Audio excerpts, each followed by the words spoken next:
Hello, all you viewers and listeners out there. Welcome back to the Changemaker Fellowship Showcase. My name is PennElys Droz. I am your host of this panel today and a program officer serving the Changemaker Fellowship program. I have the honor of sitting here today with three of our fellows on this panel focusing on decolonization. Um, we have here Múkaro Borrero, Kunaq Tahbone, and Naasalthuk Rampanen here to share some of their stories, their visions, and engage in this dialogue today. So first things first, I'd like to pass it around so that you can introduce yourself. If you could introduce yourself, your community, and just a little bit about your work that we're going to hear a lot more about later. Múkaro, would you like to kick us off here? Taigwe, dituno, kena, atia ono, diri mukaro aguivana, oriken taino daka, kasike yukayaka wainia daka, koidaka, koidaka, koidaka. Just a quick greeting in my indigenous language. As you mentioned, my name is Múkaro Borrero. In my community, folks call me Múkaro Aguivana. And I'm a Boriken Taino. That means I'm a part of the Taino nation, but my family lineage comes from the island of Boriken, and I'm a citizen of the Guainia Taino tribe. In the community, I do carry a chief title, where they say this word cacique, and yeah, basically that's a little bit about who I am and my introduction in kind of like a formal way. But other than that, I've been doing community-based work for quite a number of years, a few decades now, and I really focused in the beginning more on cultural competency and arts. But I was kind of drawn in also to the rights movement and elevating that voice for the respect and recognition of our inherent human rights as indigenous peoples. So I've been involved in the UN system for many years in that kind of work, and I've had the opportunity to really just engage with some incredible people over the years. Some when I came in, obviously I was much younger, and there were still some really incredible legends out there that I had the opportunity to engage with. And but since then, some other incredible people have come up, and I'm really inspired by the younger folks from today and seeing everything that they've been doing, integrating technology and culture, things like that. So very much into looking at that aspect of who we are. And finally, just happy to be a dad, a brother, an uncle, and just a good relative as much as it can be. Home, thank you. Thank you so much, Múkaro. It's I've been a follower of your work for quite a long time. And yeah, it's been wonderful having you as part of the Changemaker program this year. You've been such an inspiration. Kunaq, would you like to go next? Hi, yeah. Uanga Kunaq, sinasaga mi orunga inupia orunga. King mute ilutka akaga kaonag apaga kayoktuk si paniga talela ingmagana Kunaq, Marjorie Tahbone, and I'm from Nome, Alaska. I'm a Nupiaq and Kiowa, and I have a beautiful 4-year-old daughter, and I moved back to my homeland, so my heart is happy right now, and I'm really grateful to be here in this space with you all, having great conversation together. I'm a teacher and an advocate for revitalization of our traditional language and culture, bringing back food sovereignty from our land, as well as a traditional tattooist and reclaiming really important vital traditions that keep us happy and healthy. And just want to spread the message of love and hope, and encouraging people to live happy, healthy lives as they see fit, and not being afraid to break some barriers and bring back some traditions that have been asleep for a long time. So that's my journey right now. Thank you. Thank you so much. Yeah, your bravery and strength is absolutely inspiring and palpable. And thank you so much for being here and being part of this fellowship. Naasalthuk, would you like to go next? Claia Howals, Notruth Siwa, Uklas Naasalthuk, his Duxix Ahauzet or his Kilsmat, Hiat, Matskui, Klach, Uquink Klutzmak, Swakituses, Unaknish Aklakwalt Atneis, or his Katzapit, Ui. My class name is Naasalthuk, and my English name is John Rampanen. I'm from Ahousaht in Keltsmith territory in Nuu-chah-nulth Nation on the west coast of Vancouver Island in what is now known as British Columbia, Canada. We're currently living on an island known as Mears Island that we call Motsqui. It was formerly a residential school, and I'm living there with my wife, Wakitusis Natanis Dejale, and we have 8 children, 3 nephews, and we just recently became grandparents as well. So, Thank you so much, and congratulations on that precious first grandchild. Um, Again, it's amazing to be able to have the gift of this space and to hear you share more of your stories. So we're gonna go around, and I'd like to ask each one of you also, um, what first drew you into the work that you're pursuing now? What first drew you into the pursuit of decolonial work, and why does it stay important for you and your people? Kunaq, would you like to go first this time? Yeah, growing up in Nome, it's a small community. There's about 3,500 residents year round. It fluctuates in the summer due to gold mining. And I was always super aware of the negative type of talk around our community about the Indigenous people, the trauma that occurred and is continuing it to this day as a young girl. And by the time I was in high school, I kind of had enough. I was like, why are we continuing to talk negatively about our own people? Um, and I was like, okay, I want to be the light. I want to be a light. I want to be a beacon of hope for my people. I want to be a role model. So once I started that realization, that was my journey to revitalizing our traditional tattooing, learning our language, talking about our people in a positive light, and talking about ourselves in a positive way. And I think that just naturally brought me to a journey of decolonization and trying to be a happy, healthier self. So that's kind of where I got started, is just being so tired of that negative talk, and just wanting to just be positive and show people that we can be happy, healthy people and speak our language and do our traditional dances and sing our songs and be out on the land and eat our own food. So that's kind of where my journey began.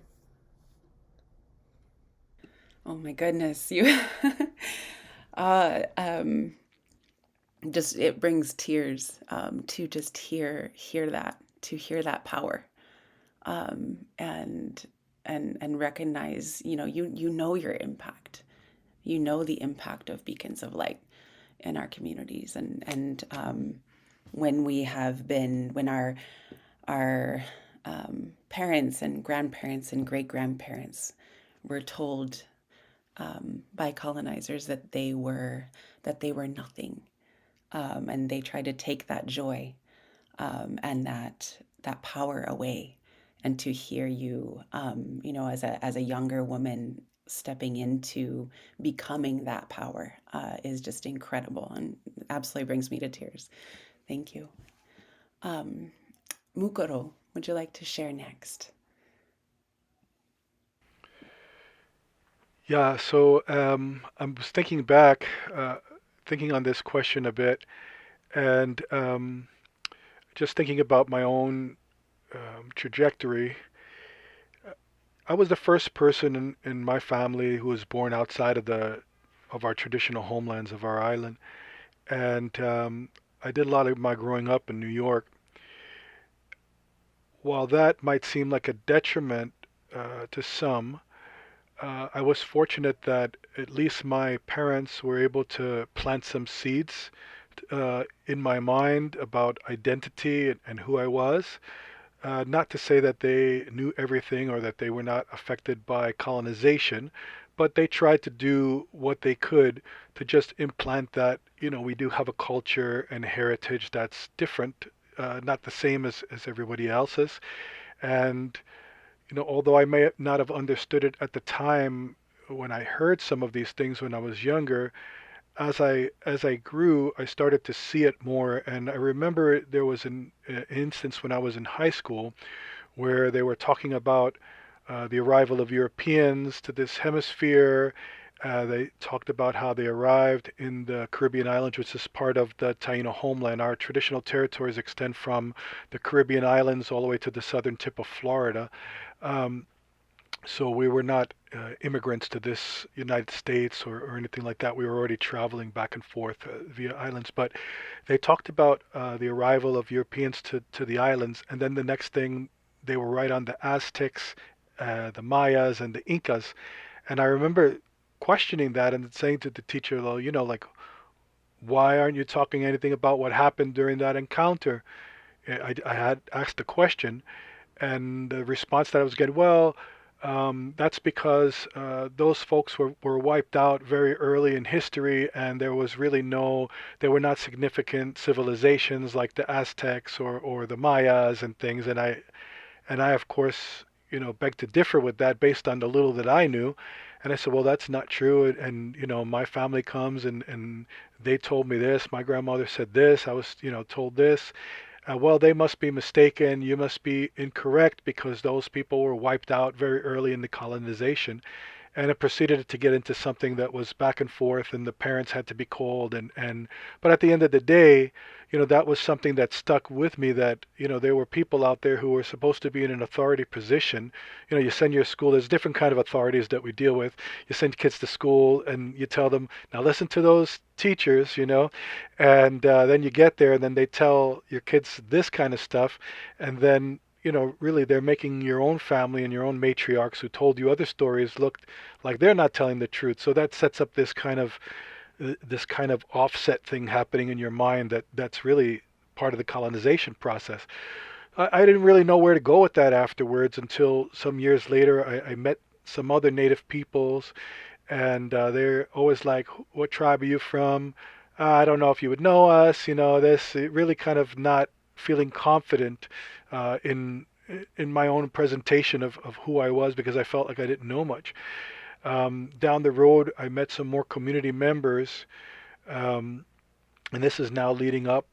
Now we're getting to the 80s, the 90s, um, where because I had a kind of cultural background, music, art, and things like that, there were certain things that I wasn't self-conscious about or doing. And I think that some of the community members that I had come into contact, other Taino people, had kind of saw that in me. And there were some meetings that were happening at the UN that were leading up to the first international year of the world's indigenous peoples. And I didn't know anything about the UN, anything about diplomacy, politics.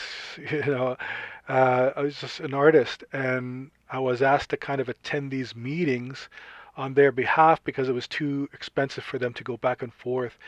And so I started to attend those meetings, and I just kind of just rearranged my life around that, and it ended up to be, here we are like 30 years later, right? And I'm still there, and we've been able to achieve some really remarkable things even in the time that I've been involved in this movement. And so I'm really fortunate and inspired by, of course, those who came before me, but really those folks who brought me in and really saw something in me that I didn't see in myself, and it really also instilled for me the importance of cultural competency, right? Even if it's just a bit, having that a little bit can really help people, and that's part of the theory of change that I incorporated into my work and all of my work. But that's really what got me involved in all this. Wow. Yeah, you are quite a legacy and legend yourself these days, coming in and paving ways for other people all the time. It's amazing. Naasalthuk. Oh yeah, the same thing has been sort of just brewing with this question here for a little while, and just it really makes me reflect further back and think about some of those origins. And I think truthfully, it'd have to go all the way back to even before I was born, right? And I think that's relatable for all of us, is that we're born into this society where it takes us some time. There's a dog that's going crazy next door, so I don't think I can stop that from happening. But it takes us time as Indigenous people to really get to these places of a deeper understanding of just how impacted we are by colonization. And then once we get to that place, we start to strategize and we start to gather together as people, and then that's where decolonization starts to take root. It starts with just conversation, it starts with interaction with one another, and it starts by questioning what has become normalized. And this really, I think, resonated strongly with me about 25 years ago when I was in university. A lot of the learning that we were doing about Indigenous peoples was straight out of the book. We were fortunate at this time to have a few guest speakers who would come and share oral stories and history with us, but largely it was straight out of textbooks. And that really kind of prompted a lot of deeper questioning about why are we in the state that we're in. There was a lot of you know areas that were covered about the way that we used to be, but then it was all past tense. And what really piqued my interest was, well, how did we end up getting to where we're at now? And then when that question emerged, other people started to gather together, and it was like a glue that pulled us together. And there was a lot of young people at this time in my region, known as the Native Youth Movement, that were really advocating strongly. They were occupying offices, they were protesting in the streets. This was really inspirational to me as a young person, and it really broke me away from academia and started to bring me out into our Indigenous communities and to sit with people my age and older generations and have those conversations, those courageous conversations. I co-founded a warrior society. It was very politically motivated at first, but rather quickly I became a father. I mentioned in my introduction that we now have 8 children and 3 nephews, so we have a large family, and it was in succession every couple of years. So elevating into that role of fatherhood really prompted me to look at some things differently and to be able to understand more of what I didn't know when it comes to being an Indigenous person. And one of those things that really that we were drawn to right away was returning to the land. And it's been almost 18 years since we reoccupied our family's traditional territory, and now we're living out there full time. So land-based, family-based sort of pieces are those motivating factors for me when it comes to decolonization. But I have to acknowledge those roots of the warrior society and of academia as well, of really kind of nurturing those earlier stages of my venture into decolonization. Yeah, absolutely. Absolutely. I know I look back and I remember being in college and taking of my first Native Studies course, and it made the state of the communities and our families make sense. And just pulled more questions, and also sent me back to the land. So it's beautiful to be able to acknowledge all of those pieces that come to play, and I think that it's something that other folks can learn from as well. Um, so the next question that I have for you all is, how do the principles of decolonization and what that means to you show up in your work today? So how do the principles of decolonization and decolonial work show up in what you're doing today? Múkaro, would you like to address that first? Well, sure. Sure. Well, first of all, I feel that it's, decolonization. It's kind of a broad term, right? And there's different ways that we can look at it and engage it. And so I think the first for me, the first level of engagement was that kind of self-decolonization, that decolonization of the mind as best I could. And that was really, as I said in my previous comments, was really took root in the seeds that were planted by my parents. Right, there was something there. In other words, it just wasn't an empty space to be filled up with colonial thoughts. There was some level of resistance already in my mind, but how to really access that and bring that out was really the challenge. So it wasn't only a matter of decolonizing, but also re-indigenizing, right? And really coming back to those certain things. So with my my my really wonderful, amazing experience with the Changemaker Fellows and being a Changemaker Fellows, um, an example of that was one of my focuses. It's been a long project of mine. I've been working in collaboration with an organization that I also work very closely with and a part of the leadership of called United Confederation of Taino People.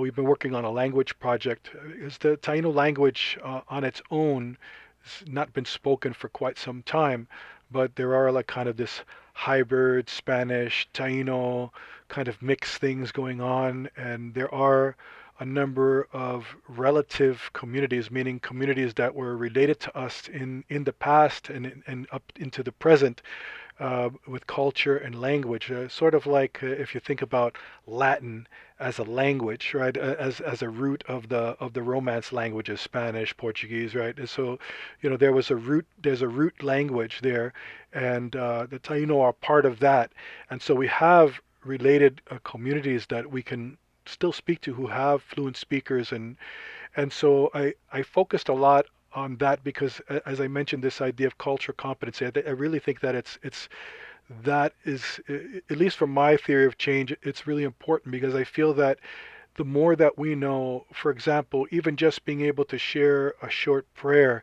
in your language, being able to share a song in your language, even if you don't speak the language, but if you have enough where you could do that and participate, not only with your own community, but when you go out into the wider world and engage with other indigenous peoples communities that you have that to present, it really works on a person. And I think that building of that pride and that sense that they have something really can contribute to the overall movement, not only our local movement, because at least in the Taino perspective, we see ourselves as a very wide nation with a lot of relatives, and there was a strategic reason for that, right? We were not at war with a lot of folks because our ancestors were very keen on relation building and diplomacy, and so they were able to really forge these relations. We were next door neighbors to the Mayas, but we didn't build pyramids, right? But we engaged, our people saw them, they traveled, they saw those things, but they didn't need to do that in their own homeland because we had a different way of engaging with our lands. But yet they saw that, and so we have some Mesoamerican words in our language, and the same thing with South America, the same thing with the folks from Florida.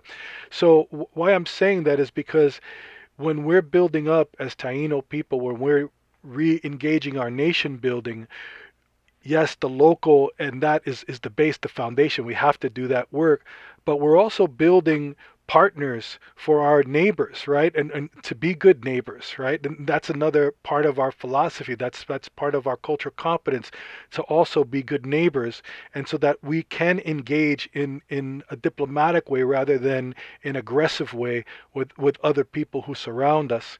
And so, as islanders, that's a pretty key kind of sensibility, and I'm not saying that that's for everybody, but that's the way that we do it. So in the language work that we've been involved in through the Confederation and my own, it's really part of this strengthening, this nation building, but also with the idea that we're contributing to an international Indigenous peoples movement that seeks to really elevate our voices and really promote our rights, right? And make sure that our rights are not, or at least fight against the violation of our rights. Because at the end of the day, you talk about human rights, and either they can be, respected or violated, right? That's the end result. So we want our rights obviously to be respected, and so we understand that we need to engage with others. So yes, the Taino language, we need that, but and that's a priority for me and my people. But as part of the decolonization work, we have to also think beyond ourselves and think about everybody else that's close by and even further by. And I'll end with this is that you even see the now we know because of technology and like engagements like this where we can see that what happened in some countries when they were using PVCs and those things get in the air and then they end up going very far away, like up into the Arctic, and they affect the reproductive systems of women there. And so something that we do can really affect people somewhere else. So we have to also think about those around us. So that's how my work plays out. Besides the cultural, the linguistic, but we also have to it's holistic, right? It's holistic, just the way we all viewed that. Even the chiefs, they had to know more than one thing, to be a leader in the community. And so that's how I engage and how what I do, at least through this Changemaker Fellowship and my wider work, I feel engages that whole question of decolonization. Wow, thank you. That's a very powerful teaching of decolonization, both being internal in your mind and your heart and in your strength and your culture, as well as how to be in good relationship with the widening, expanding circles of nations all around us. That is a really powerful teaching, and thank you so much for sharing. Naasalthuk, would you like? Sure. When I think of the principles of decolonization from our personal experiences, I tend to think of it of like two hands on one body. And with one hand, we're dismantling, destroying colonial systems, all the systemic racism, the barriers that are there largely intentionally through this colonial society that we live in. But on the other hand, it's more about nurturing and crafting and constructing something different, or borrowing from our ancestry and revitalizing and breathing life back into those practices. So much like Múkaro, language becomes critical in that process, language revitalization. And I wasn't fully aware of this earlier on in my efforts of decolonization until we took steps out onto the land. And when we went back out onto the land, we realized really quickly that language was important. It acts like a code, but an ancestral code that holds the secrets and the knowledge and the wisdom and the intelligence of our ancestors. It speaks about the relationships that we have with our environment and the relationships that we have with one another and with ourselves. And it's all encapsulated within the language that was formed by our ancestors. And the more that we become cognizantly aware of that, then, as Múkaro was also mentioning, that it nurtures that part of who we are as Indigenous people, and it speaks to us, and we speak to one another in a very different way as a result of just having that awareness, whether it's being fluent or just knowing some words to share or a song to share. So this has really kind of been re-emerging now throughout my life as a linguist, as a language instructor. I started off in academia as well by instructing language, and we were in very highly structured foreign environments, foreign learning environments, trying to do the best that we could with fluent speakers to share the language with one another, to be able to attain fluency of some level. And the way we were evaluating language, the way that we were setting these language standards, the approaches that we were taking, really quickly it became evident that we were colonizing our own language as a result of that. And so, looking at the destructive side, but also the constructive side, okay, well, then the process then became, well, how do we dismantle this colonial education approach, and what do we create to replace it that might be more effective or more appropriate for us as Indigenous people to retain our language? So that really kind of started to take root in the way of breaking away from the classroom and going back outside, connecting with the land, and then bringing the language and the learning of language into those spaces. And now, that has opened up so many different other opportunities when we're looking at decolonial strategies. And that really is the main focus of my decolonial strategy, my theory of change through the fellowship, was to create decolonial spaces for our people to be distraction free, to not be overly influenced by colonization, to put our electronics away, to not have to try to constantly articulate and tread water in a colonial society. And that has been the ongoing challenge. We just, unfortunately, here in my territory, we don't have enough of those spaces. It's not for lack of places to do it. It's just that we haven't gone through the process of establishing those types of spaces and places for decolonial conversations to occur, for decolonial strategy to occur, and then decolonial action to emerge from that. So ongoing throughout my life now, it's really been, I felt like this duality type of a process. I mentioned earlier my origins with decolonization being in the Warrior Society and co-founding it. That was very destructive in nature. The intention was to dismantle a system around us that was, the main cause of the problems for us. But in that process, it became really evident that it was important to also start developing some form of a solution. We can't just attack a system without having something else in place. And so that something else in place is the big piece. And that's what I really keep sort of wrestling with nowadays. And it's land-based, it's immersive in our language, it breathes life back into our ancestral teachings and practices. And more importantly than that, I think, is that it has to be inclusive of our young people so that it becomes more natural for them again through this process, that we're not kind of structuring it in such a way that it feels like that, but instead it becomes a way of life again. Yes. Incredible.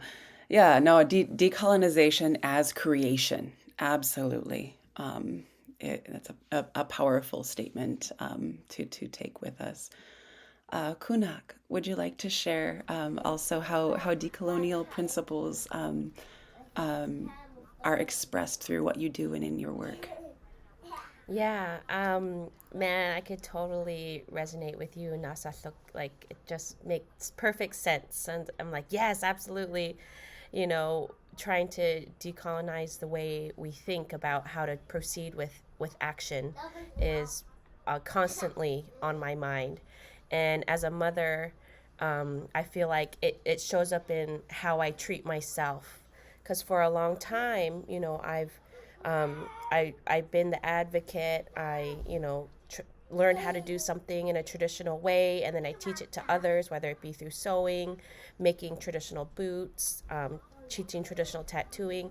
And I felt like I was on a good path, but then I realized, even recently, because of the Changemaker Fellowship, that I really needed a lot of internal work of healing, because I would have bad self-talk. And just because that's how I was taught how to think, like we were talking about earlier there, that for so long the colonizers were very much trying to make us disappear and feel like we were nothing or we weren't good enough.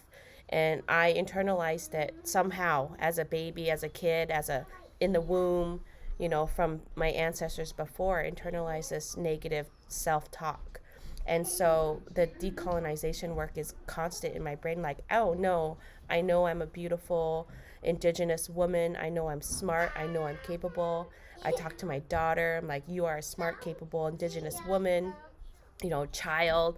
And just kind of being present for myself during this Indian Changemaker Fellowship has really been the next step of healing for me, which is the ultimate decolonization that I could do so that I can encourage the next generation to do the same type of work, or they wouldn't have to feel that negative self-talk or negativeness about our communities. And so the decolonization work is just always all around, just like Múkaro was saying. It's beyond just us, and through different communities, and it's very holistic. But I realized that if I want to be a beacon, if I want to be a light, if I want to shine bright, because I know I can shine bright, I got to heal what's inside. And that's been my whole journey this last year, and being a parent and parenting my daughter in a way that's traditional, because man, there's so much like advice of like how I should be parenting. She needs to sleep in a crib, she can't sleep next to me, she shouldn't have any more breastfeeding anymore, and just like I'm like, no, that's totally unnatural. It seems unnatural, and I'm just gonna follow my intuition, and traditionally I know this is how we did it. And so that's just been like the ongoing struggle. I'm saying struggle right now, but I'm sure eventually it'll turn into something more more encouraging. But that's just part of the path of healing. And so that's how I kind of encourage that decolonization to other people, is by decolonizing my own brain, because I just for growing up, you just get taught these things, and they're not good for you. They're not good for your brain. They're not good for your spirit. And so that's kind of my journey right now. This work is hard. This work is not easy. And that's also an important thing to share with our community members, to share with our children, to share with others that may be interested in understanding how they can support this really important decolonial work. Is that it's not easy. So, Naasalthuk, would you like to kick us off answering the question, what have been some of the challenges you've experienced? And on the tail end of that, what advice would you offer to somebody who is seeking to move change in their communities? Yeah, challenges. I think that's the nature of the game. So where do you limit that down to? Some of the major challenges, for sure, is within this fellowship over this last little while, specifically, being in the midst of a pandemic was extremely challenging for a lot of different reasons. The inability to be able to engage face to face, where I find that a lot of the decolonial work and the strategizing that we do, it's very important to be sitting with each other and it's a healing component too. So being void or absent of that has been very challenging. And just recently in our territories here, we're starting to gather again in larger number, and a lot of our people missed that for sure. And so I think that that's one of the quick and easy challenges to address. But there's always a silver lining, and so the fact that we were in the midst of a pandemic also created opportunities for myself and my family to go back out onto the land, to break away from the school system where the children were going to. And not that it was a bad school, it was actually an Indigenous school as well, but it enabled us to go back out onto the land fully. And without that nudge, that push in that direction from the pandemic, then things could have been very, very different for us as a result. The other challenge that really emerged throughout my time at the fellowship, and before, during, after, is things that are just beyond our control. Weather is a big factor when we're living out on the land. We lost a couple of boats, we lost a dock, we get injured. The waters are very unsafe to travel on the ocean. So the intermittent and the like extreme weather that we've been experiencing due to climate change has been a really big challenge for us as well. Here in my region, last summer we had a heat dome that lasted over a week. With extreme high temperatures. This was something that we managed to find our own way through. But what we noticed with the life forms that co-inhabit the territories with us was that a lot of them couldn't escape that heat in the way that we can do as human beings. Intertidally, the mussels, the clams, the oysters seem to take the worst of that heat dome. And then we have longer durations of windstorms, I've noticed, over the last little while as well. Windstorms are common coming off the ocean, but the amount of days that they've extended to now, where we're just continuously getting pummeled with a lot of wind, is a bit more of a newer phenomena. And also the atmospheric rivers, as they call it, the huge amounts of precipitation and rain that we've been experiencing. Again, we live in a rainforest, so rain isn't unexpected, but the amount of rain that we have been experiencing is something that is newer to us again. So those types of challenges have really kind of prompted us to look further back in our ancestry and determine different stages of challenges that were similar. So the advice that I have for people who are experiencing these types of challenges, whether it's disease or weather or climate change and those things that are really big, global, lofty things, we do seem to, generally speaking, have a lot of teachings and stories and practices that that speak to the resilience and the survivability of our ancestors and how they managed to come together during these times of great cataclysmic change, and how that togetherness was really part of that surviving, and then finding our way through those stages of hardship. And so it can be hard and it can be overwhelming, and the different challenges, the ones that I'm addressing are those really larger scale pieces, I think. But bringing it to a more personal level, I think that sometimes the biggest challenge that we have is our own selves, our own psyche, our own minds, our own colonized mind, mostly for that matter. And we question ourselves or we doubt ourselves, and we're often the ones who are the hardest on our own selves in the work that we do. And I've had to navigate through this in different ways, and fortunately have a very loving and supportive family who helps through that process. But I can totally appreciate that one of the biggest challenges, it can often be internalized for us. I think, just to finish that piece off and to encapsulate it, I think that one of the big pieces of the challenge, the personal challenge, is the level of expectation that we sometimes place on ourselves when we're engaging in decolonization strategy and work. Sometimes we think that decolonization is like this ultimate goal that we want to achieve. It's a place, almost, in that sense. We use it like a noun. But what I've grown to appreciate is that decolonization is more of a verb. It's more of an action word. It's more of the process of doing and being, as it is to just being in this one state of a decolonized state. And so I've really grown to appreciate the ing at the end of decolonize, decolonizing, and how we are constantly going through this process. And it's always different. We're trailblazing, we're clearing paths, we're dismantling different things, we're recreating and breathing life into others. It's this ongoing, messy process, right? And when we can embrace that reality, then it feels like the appreciation, the understanding, and the sensitivity to it becomes more heightened, and the challenges as a result become a little less challenging to us.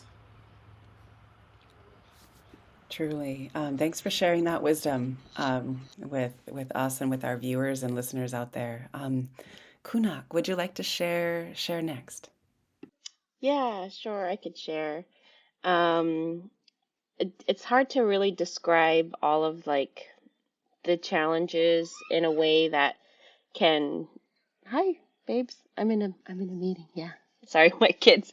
Um, so I think that the challenge, um, just like Naasalthuk was saying about how, we gotta figure out how things are changing around in the environment. In the Arctic, things are changing constantly, and our people were always adaptable, and so trying to harness that to ensure that we still have food sovereignty has been really challenging. And in Alaska, we're the most highly regulated population as far as subsisting and getting our own foods. Just regulation upon regulation upon regulation, constant. And so that's been a really huge challenge. And I'm at the point where I'm like, I'm just going to break the law. I need to get my food. I'm just going to break the law. And, wanting to just fight for our people to eat our own healthy foods is just been the biggest challenge. Because, in our communities, it's so expensive to buy food from the grocery store.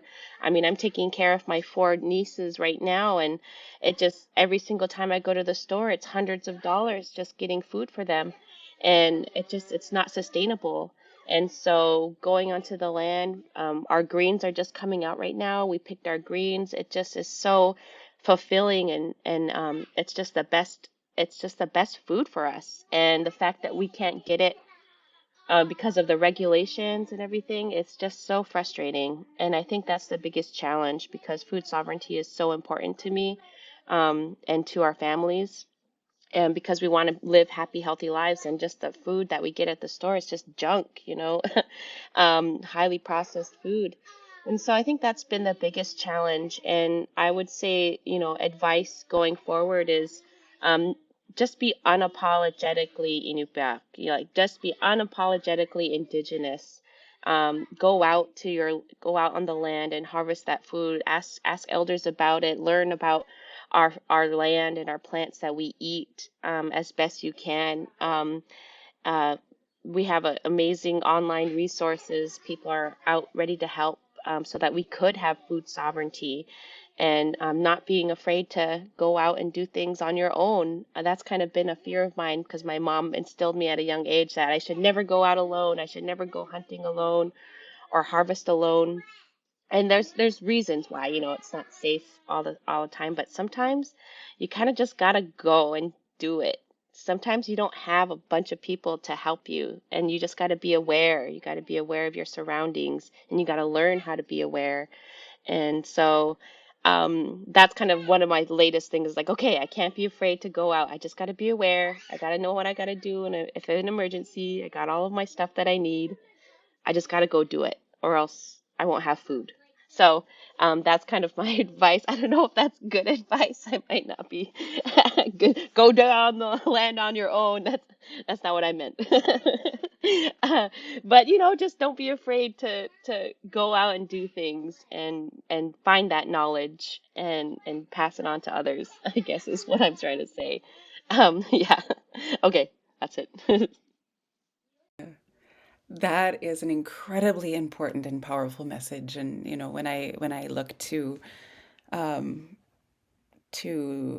young folks, or even older folks, or even older folks, in my community, and that message is power. That message is empowering, and that knowledge is there. Seek it, and that's yeah, no, that lays the groundwork for the future right there. So thank you for sharing that wisdom with us. Mukuro, would you like to answer next? Oh, I just love the conversation and can just listen.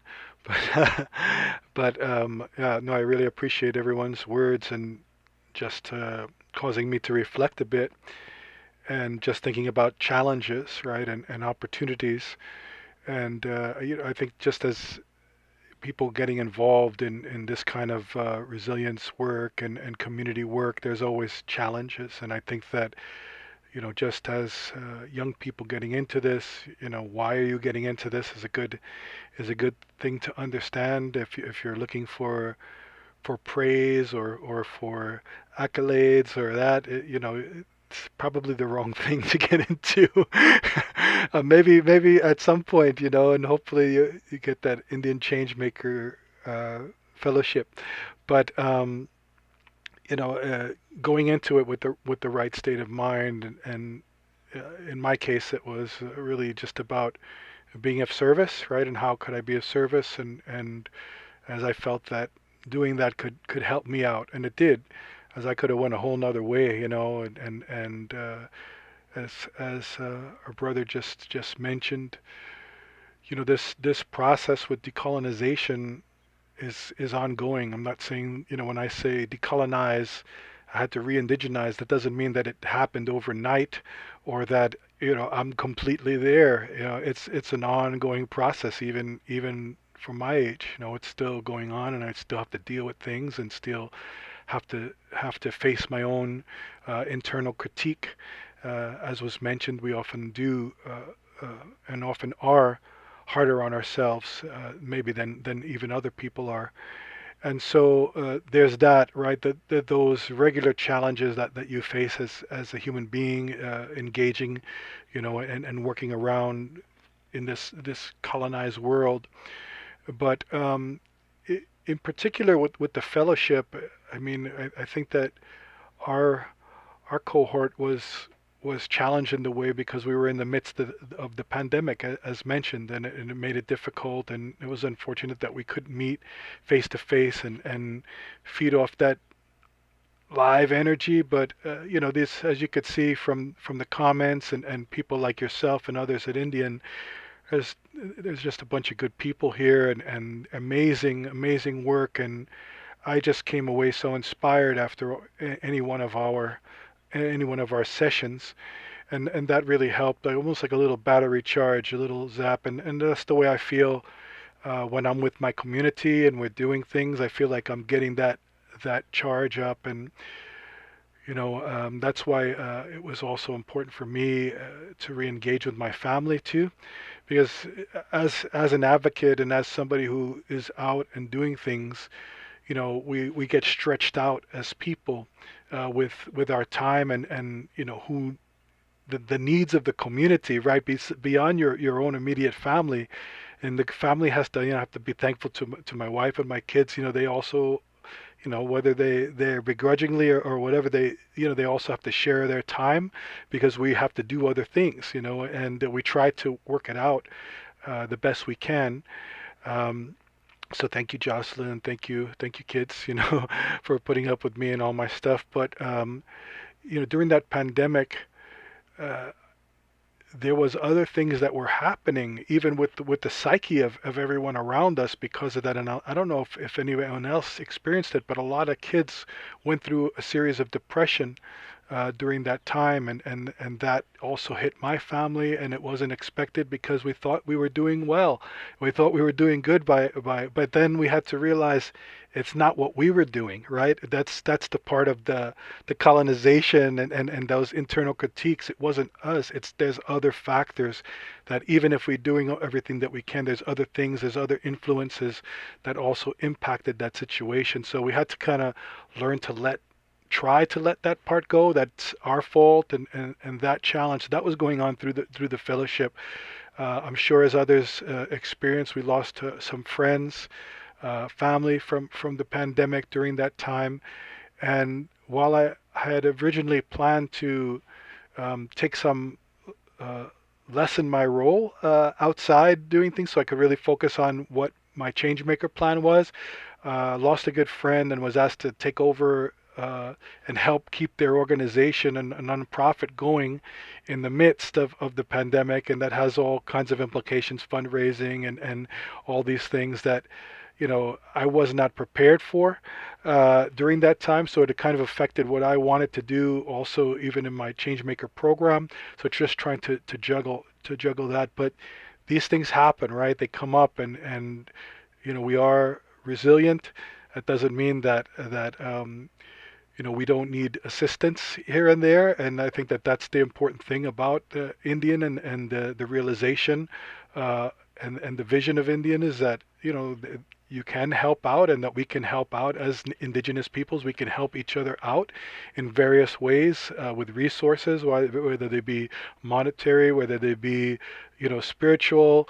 I'll say spiritual because even in this kind of context, when we're talking and we're resonating off each other, to me that's a part of a spiritual experience. It doesn't have to be only in ceremony that we encounter the sacred, or we engage in that kind of plane, you know.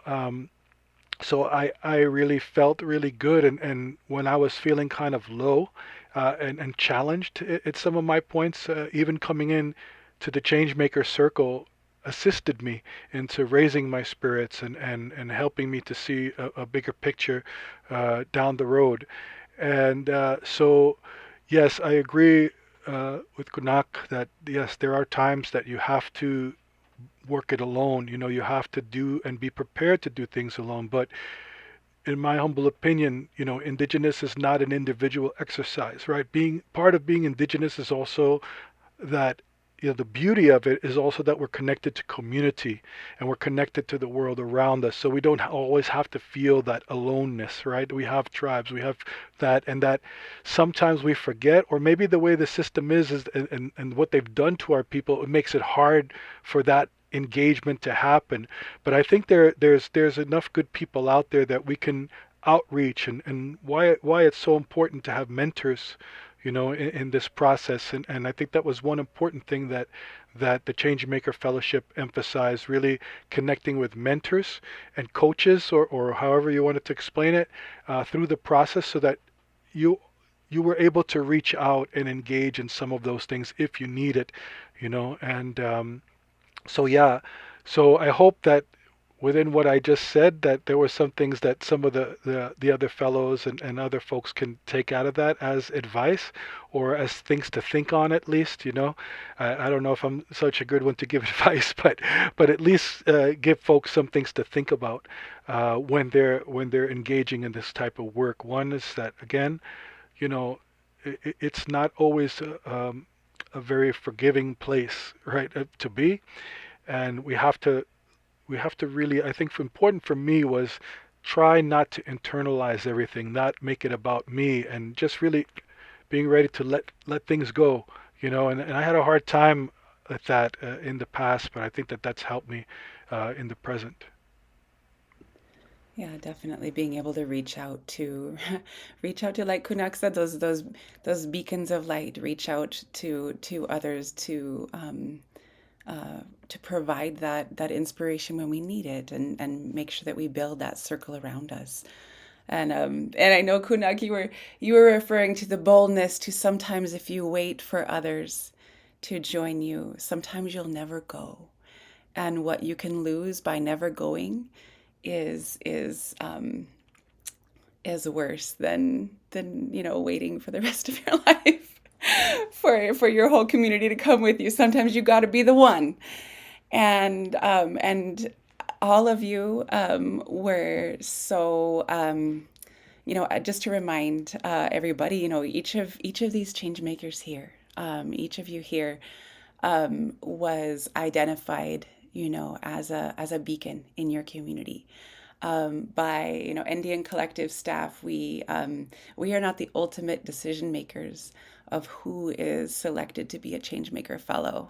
As I shared in the beginning of this showcase, and it's very apparent, why each one of you was elevated and uplifted by, your your regional leaders that we looked to advise this fellowship. And so our closing question is that is just to look towards the future and ask each one of you, what's next? You were doing this work already. You're doing work into the future. What's next for you? What are you doing? What are you up to? And if folks that are watching and listening want to learn more about you, your work, who you're connected to, maybe your organizations that you're connected to, how would they do that? So what you're looking forward to in the future, what you're up to, and how people can keep in touch and learn more. Kunaq, would you like to begin? Yeah, sure. Oh man, I definitely look forward to a lot of things. I just moved back home to my home community, back on the land, so I'm really excited to do the subsistence harvesting this summer, and so that's kind of the forefront and my priority.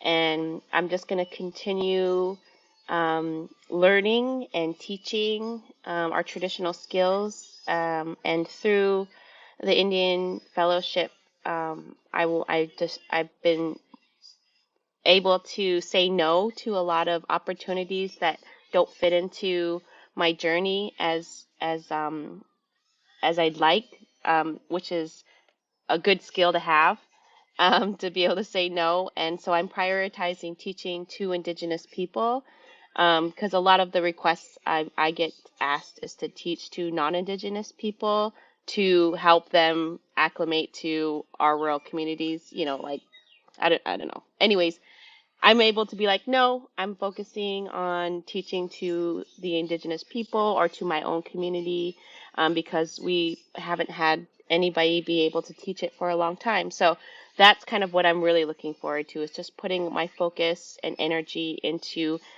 giving back to the community through the skills and teachings that I was fortunate to acquire, and getting back onto the land, teaching about how to harvest and with other people identify plants and things like that. So I'm really looking forward to just kind of doing that and trying not to spread myself too thin, and trying to be a good auntie and a good mom and a good sister, um, is just going to be my main priority probably this whole year. So that's kind of what I'm really looking forward to, because that pandemic, like you guys were saying, it really was. There's a silver lining into it, and that was I was able to kind of reground myself and my inner spirit and be like, okay, this is what I want to do. I want to be able to teach these skills to my community members, and I want to be able to eat our own food all year round.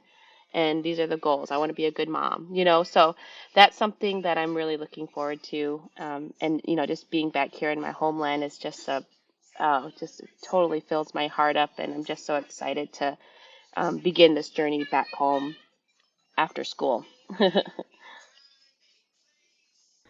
No, that's amazing, and thank you to your little one for allowing allowing you to share with us your important words these today. Mukoro, would you like to share next? What's going on? Oh, sure. Thank you, PennElys, and thank you for the opportunity to be here with everyone today.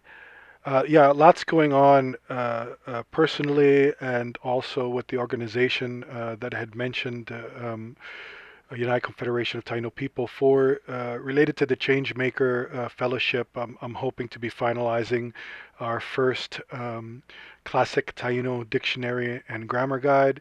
That was part of the project that I was working on through the fellowship, and I think I'm very close now to completion. Have some great art coming in, and some other things that will really elevate that, and I'll be able to print those out and digital format and get that over to the community in collaboration with United Confederation of Taino People and those networks.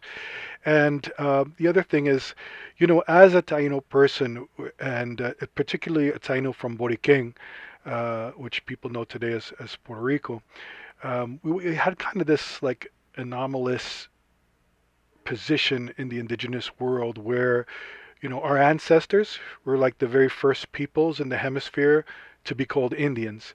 Yet, because we're not a U.S. federally BIA recognized tribe, we didn't have access to certain resources or um, certain pathways that we could take to help our community because of the lack of that process. So a lot of our community organizing has really been like super grassroots for years, and probably some of you know what that means, like real just guerrilla warfare, fundraising and all that. There was no funding sources or funding organizations that really even took a look at us or even thought that we were important enough or indigenous enough to be part of this. And with the birth of Indian Collective and that vision that folks there really came to put into and implement, we were able to also be a part of that process, and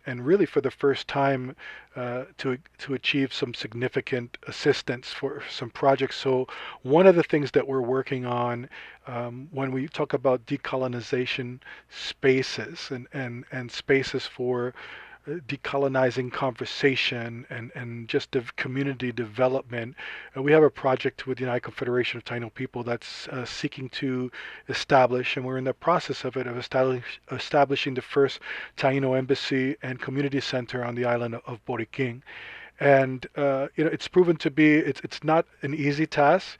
You think that these things would be a little bit easy if you have a little bit of assistance, but the way the world is, and the advent of the colonial system that's still in place, it's making it a little difficult to get over that hurdle. So we're looking for support really to make that reality happen.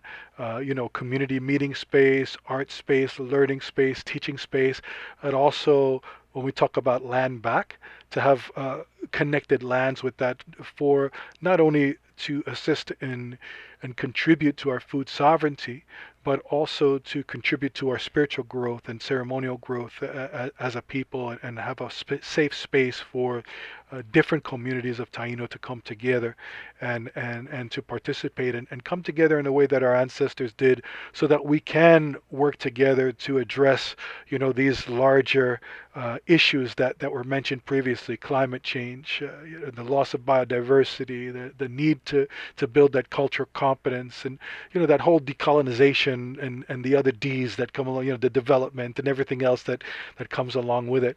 So those are like the main things that we're focusing on. And folks really want to connect with us. United Confederation of Taino People has a website, has an Instagram page. Hopefully we'll be a little better of updating that. But all these things are, it's a learning process.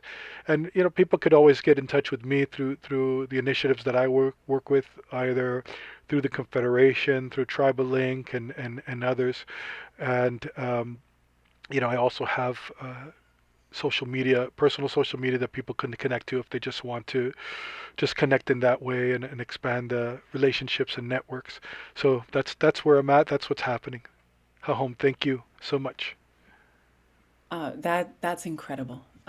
This work is incredible, and to be able to have the just tenacity and to do nation rebuilding on a grassroots scale, as a people who, our schools taught were gone. That leaves me speechless and in awe, and we'll definitely be posting the website and how people can support.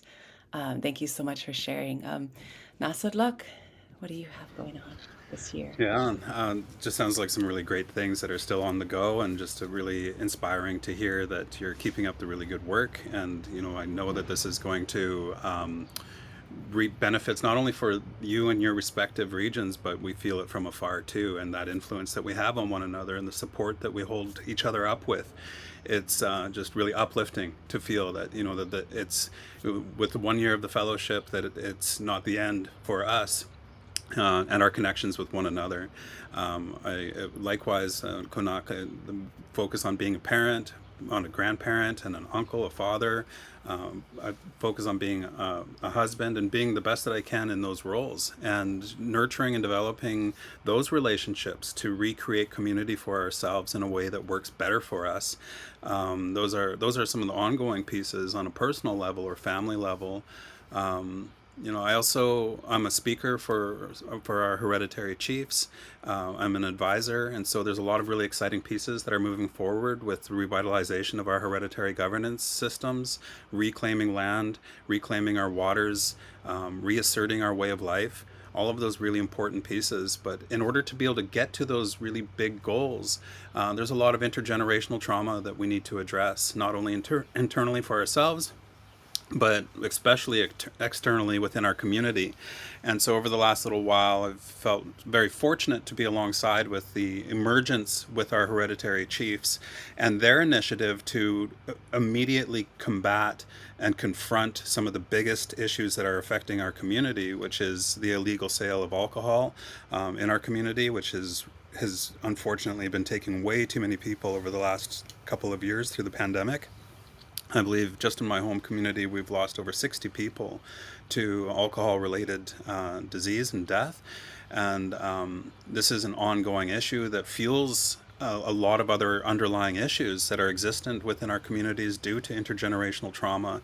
And so we've been making stands in the community to confront those pieces and those people who are perpetuating and profiting from intergenerational trauma. And as unfortunate as it seems, there are people, our own people, who are profiteering in those cases. And so we're addressing those elements. And I've also been encouraged into run for the chief counselor position for my nation, which is coming up soon. And it's not an area that I would generally have been involved in, except for the fact that there's such large issues in the community that need to be addressed sooner rather than later.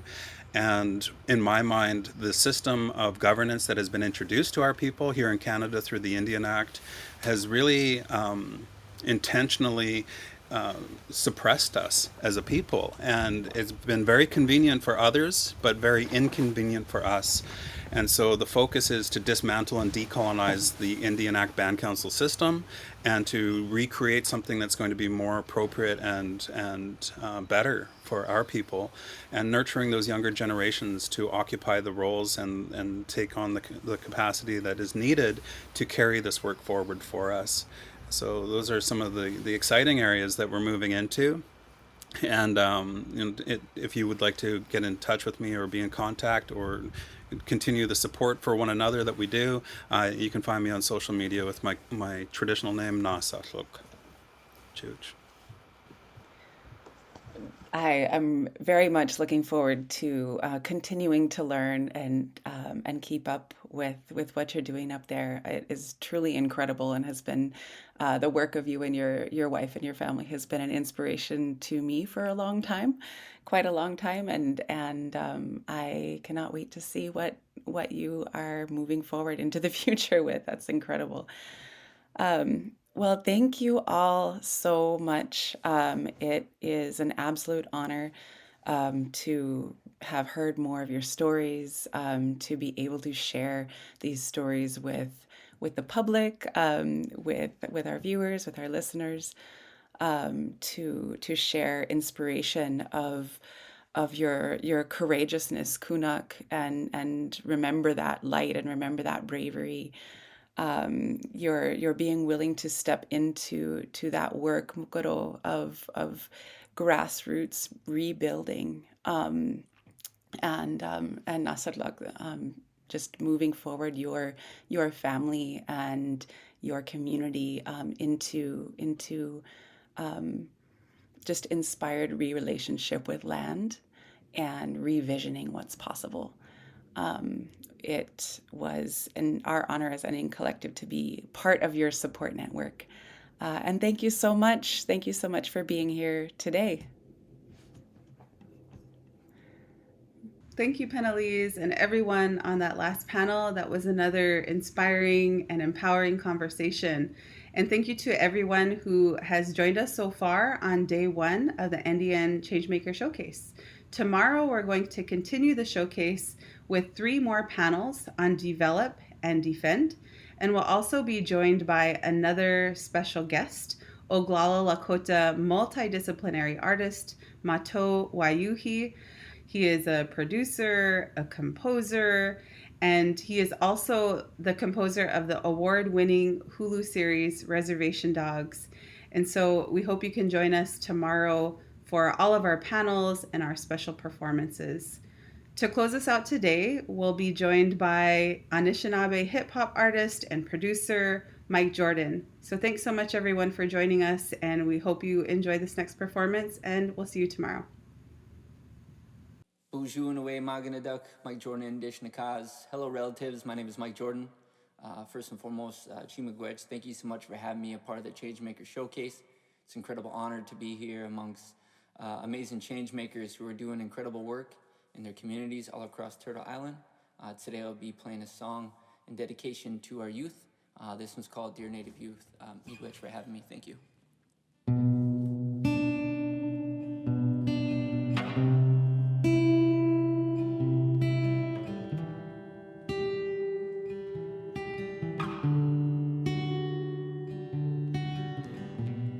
shadows settle on the place that you left. Our minds are troubled by the emptiness. Destroy the mental, it's a waste of time. From the perfect start to the finish line. Dear native, you wrote this song for you. Wanted you to know I put my heart into. I get inspired every time that I speak to you. I can acknowledge all the things that you're going through. Trust me when I say that I've been in your shoes. Locked up before for breaking all of the rules. I felt alone, so I posted up in my room with thoughts of suicide. I don't know what to do. I'm so confused. If I end it all, who's gonna care? So I picture my funeral, who's all there? That constant feeling of despair. I'm zoned out with a blank stare. In that moment, I'm trying to define my fate. I hold pain written all across my face. Our ancestors fought hard, never gave up this easily. So I find something deep inside of me. To my Indian family, thanks to believing in me. Together with the youth, we gon' make some history.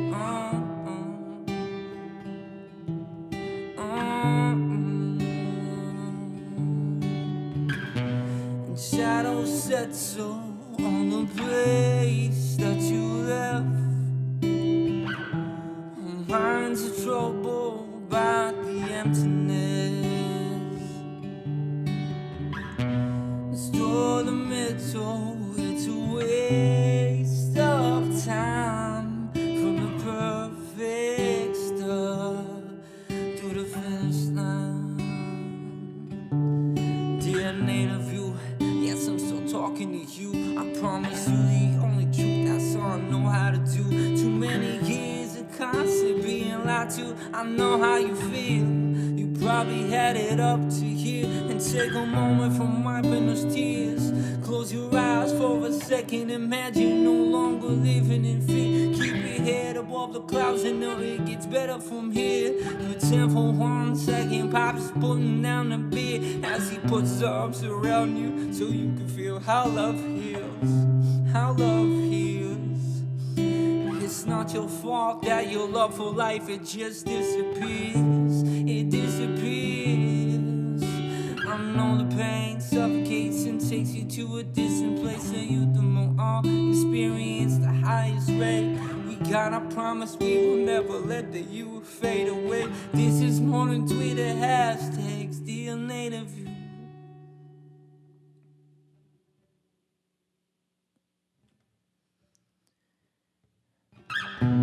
Shadows settle on the place that you left. Our minds are troubled by the emptiness. Destroy the mental, it's a waste of time.